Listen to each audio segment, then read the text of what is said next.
We're really pleased with the way that Kameko came out of Newmarket. He's a very sort of laid-back horse. He slept that night, got up the next morning, on Monday morning, went back to work and just hasn't looked back since. We sat him upsides on Saturday, which is his first faster piece since the Guineas, and I was really pleased with him. He's just such a professional, and yeah, couldn't be happier at this stage. We've got one more big piece of work to go, and as long as that goes well, we're all systems go.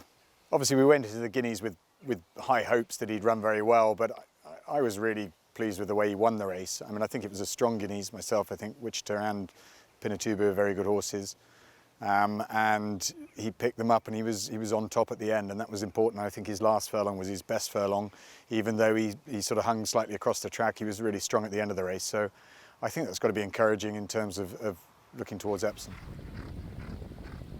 From the day he arrived in the yard, Kameko's just been the most sensational horse to be, have anything to do with. He's so relaxed, he's so professional. He's always worked to a high standard. He's a very easy horse to read, which is important and helpful for a trainer. The only time I think I've felt we got it wrong was we probably had him a little too fresh for the Royal Lodge that day, but we learnt from that, and he's a horse who enjoys plenty of work, and that's fantastic. We've had a good trot to now leading up towards Epsom, so hopefully if we can keep that going for another 10 days, that'd be great.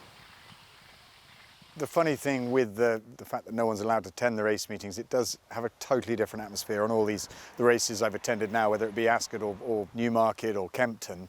It's very, very quiet, and the horses are very much more relaxed than they would be if there was a big crowd there, and I think it's to the advantage of every horse for this year that there aren't any crowds. I mean, there's no excuses from that point of view. I mean, it's a totally different ball game, to be honest. Obviously not one we want to prolong further than this year, but it's been a help to a lot of horses. I would have thought that the fact that there's nothing going on, they're just very relaxed and switched off at the races.